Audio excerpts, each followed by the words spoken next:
Saudari-saudara, adik-adik yang dikasihi Tuhan, haleluya. Siapa yang semalam ikut dalam perayaan Vigili? Enggak apa-apa, enggak usah malu. Berarti tidak ada ya semalam?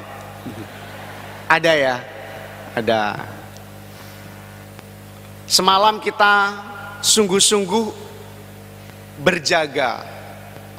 Vigili itu artinya berjaga pada malam hari. Dan kita berjaga bukan tanpa alasan, karena kita memiliki harapan Dia yang dimakamkan akan bangkit. Maka kita menanti, bukan putus asa, tetapi menanti dengan harapan. Dan pagi ini kalau saudari-saudara lihat, tadi saya secara khusus mendupai goa di mana Yesus dimakamkan. Jadi memang makam di daerah Timur Tengah itu seperti goa gitu, lalu ditutup, tidak dikeduk ya, tidak dikeduk pakai ekskavator gitu, enggak. Dia dimasukkan di sana. Maka semalam fokus kita adalah lilin Paskah, dan hari ini makam kosong. Dan saya ingin mengajak kita untuk merenungkan ini, karena apa yang menjadi fondasi iman kita itu adalah kebangkitan Kristus. Kalau Kristus itu bangkit, dan Ia memang sungguh bangkit, maka yang terjadi adalah makam itu kosong. Ya. Dan iman kita berdasarkan pada kesaksian. Maka tadi kita dengarkan dalam bacaan pertama, Rasul kita Petrus mengatakan, "Aku bersaksi." Jadi kalau Anda ada di pengadilan, orang yang bersaksi itu adalah orang-orang yang disumpah untuk mengatakan kebenaran atas apa yang ia lihat, ia dengar, bahkan mungkin ia cium. Bukan hanya punya pengetahuan, tapi orang yang secara indrawi mengetahui yang terjadi. Maka ketika Rasul mengatakan aku bersaksi, itu seperti di pengadilan. Saya nggak main-main loh, saya nggak bohong-bohong loh. Ya. Kan banyak orang berkata-kata tetapi bukan bersaksi, tetapi menipu, bergosip, menyampaikan berita palsu. Kesaksian inilah yang kita pakai, karena memang belum ada rekaman Komsos waktu itu. Sehingga makam Yesus nggak dipasang sisi kanan dan sisi kiri, ya, CCTV. Mereka inilah yang menjadi saksi kita. Iman Katolik bukan didasarkan pada omong kosong. Semalam kalau kita dengar,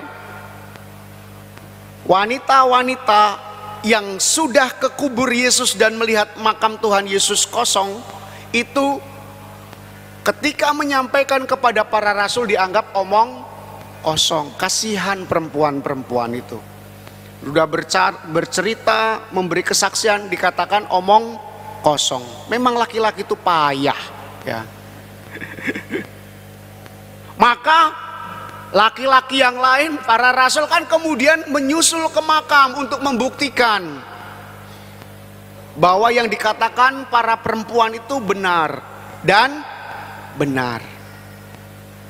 Sehingga ini kesaksian yang sungguh-sungguh kita punya. Dan dalam kitab suci ada banyak kesaksian. Yang pertama-tama tentu wanita-wanita itu. Dan kita tahu ceritanya, para wanita ini ketika akan ke kubur, mereka bingung siapa yang membuka batu besar yang menutup kubur. Karena mereka itu walaupun wanita itu kuat menanggung penderitaan, tapi untuk mendorong batu yang berat itu mereka berpikir-pikir juga. Ya. Lalu selain wanita-wanita itu, kita juga mendengarkan bagaimana kesaksian dari Maria Magdalena yang datang ke kubur dan mencari Tuhan. Selain itu juga kita dengarkan tadi murid yang lain, yakni Yohanes dan Petrus, pergi ke kubur dan dilihat benar pintu kubur itu sudah terbuka. Dan ketika tadi kita dengarkan, yang sampai dikubur duluan siapa? Murid yang lain, bukan Petrus. Murid yang lain itu Yohanes, dan dia masih muda. Biasalah ya, di mana-mana sama. Orang muda kalau kasih kesaksian tidak dipercaya. Maka Yohanes tunggu, biarlah yang tua, yang senior dulu lah yang masuk. Walaupun yang dilihat sama, kalau orangnya senior, punya kedudukan, kalau ngomong didengarkan. Begitu kitab suci, sama kan dengan kehidupan kita. Silakan Bapak tua, Petrus kan lebih tua dari Yohanes. Masuklah Petrus, sama yang dilihat. Tapi dia kemudian cerita, Petrus telah melihat. Nah, dipercaya, memang aku melihat. Tapi coba kalau anak misdinar ngomong, Tuhan bangkit. Kau ngomong apa nak? Jadi dalam kitab suci kita lihat, begitu jeli rasul itu supaya kesaksian itu bisa didengarkan. Jadi bukan hanya tentang benar, tapi cerdas. Supaya kesaksian itu, kalau yang mengatakan orang-orang yang sungguh-sungguh punya kekuatan, kedudukan, itu lebih didengarkan. Maka Petrus masuk dulu dan melihat, baru murid yang lain itu yang muda tadi masuk. Sama penglihatannya, bahwa makam tidak ada Yesus lagi, terus kainnya sudah dilipat, dan di situ mereka tidak menemukan siapa-siapa. Kalau wanita-wanita hebat, masih ketemu malaikat. Maka doa-doa perempuan itu sering didengarkan karena mereka sungguh-sungguh dijumpai malaikat. Hati-hati kalau sudah didoakan kaum perempuan ya. Tuhan, berikanlah dia kesengsaraan. Hati-hati itu. Malaikat mendengar itu. Nah, kemudian selain mereka yang menjadi saksi bahwa makam Tuhan Yesus kosong itu siapa? Serdadu-serdadu. Dalam Injil Matius dikatakan prajurit-prajurit itu ya, Bapak Ibu, adik-adik, itu gak boleh bersaksi bohong. Apalagi prajurit Roma loh. Itu gini kualitasnya, Kopassus ya, hebat mereka. Maka mereka sudah melaksanakan tugas dengan sungguh-sungguh. Kalau mereka ketahuan teledor, mampus mereka.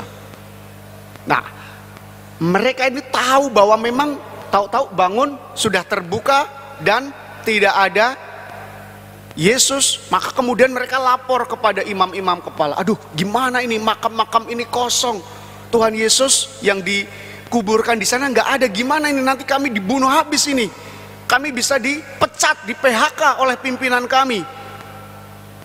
Maka imam-imam kepala itu licik. Kalian bilang saja dicuri murid-muridnya, ini tak kasih duit, diem ya, tutup mulut kalian. Ternyata sogok menyogok sudah ada, bukan hanya dari sekarang. Jadi kalau Anda sogok menyogok itu sudah dari dulu, sama ya. Tapi kita tidak mau seperti itu pasti ya. Tapi saya ingin mengatakan bahwa kesaksian-kesaksian untuk mengatakan bahwa Tuhan tidak ada di makam karena Ia bangkit, itu benar-benar ada. Maka iman kita bukan iman bohong-bohongan, tidak. Dan kita bersyukur dalam gereja Katolik itu ada arkeolog, orang yang meneliti sungguh, benar nggak ini tempatnya Yesus, benar nggak ini kain yang dipakai Tuhan Yesus, benar nggak Pilatus itu benar-benar ada. Semua saksi sejarah itu ada dan mencatat. Dan kalau kita lihat kemudian, Tuhan akhirnya menunjukkan kepada para rasul, bahkan ketika bangkit dan naik ke surga itu ada ratusan orang yang melihat Tuhan. Artinya apa? Kisah Yesus bangkit dan naik ke surga itu bukan kebohongan. Amin. Maka kita bersyukur hidup dari kebenaran bukan kebohongan. Dan untuk itulah kita diundang untuk menjadi saksi. Bukan menjadi penyebar berita bohong, tetapi penyebar yang benar. Mengatakan apa yang dilihat, mengatakan apa yang dirasakan, mengatakan apa yang didengar, mengatakan bahwa yes, saya ada di situ. maka iman kita sampai detik ini tidak tergoncangkan. Iman Kristiani itu dibully di media sosial, diejek tentang Yesus Kristus, santai saja, kita masih bisa ngopi, bisa makan BPK ya, bisa makan saksang, bisa bernyanyi dengan trio kuek-kuek ya. Gak ada masalah, karena kebenaran tidak pernah akan ditiup dan hilang, tidak. Dan saya mengundang Anda semua pada hari Paskah ini, kita sungguh-sungguh menjadi saksi-saksi kebangkitan ya. Dan kita akan membawa haleluya dalam kehidupan kita. Masih ingat lagu haleluya? Haleluya, haleluya, haleluya, puji Tuhan, teng teng teng.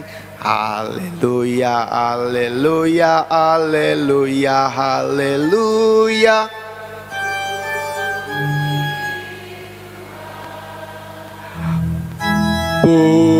Puji Tuhan,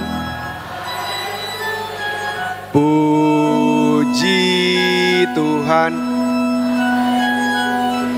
puji Tuhan,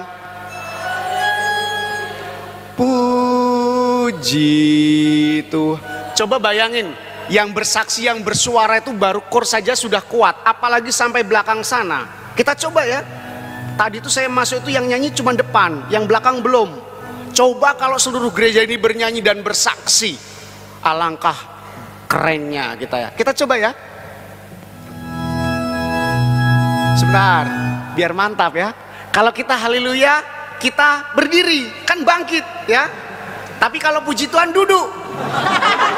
Yang di kursi roda tetap duduk, percaya Tuhan bangkit ya. Oke? Kalau haleluya berdiri, puji Tuhan duduk ya. Oke. Oke, kita coba.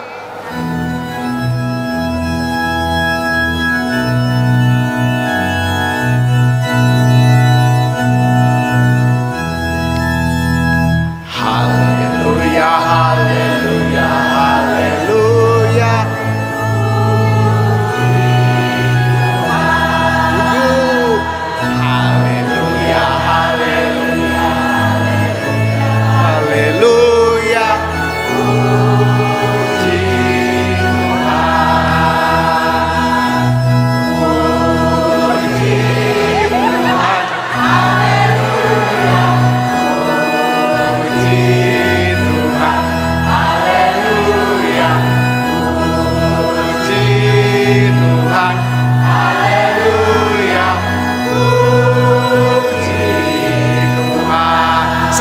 kompak.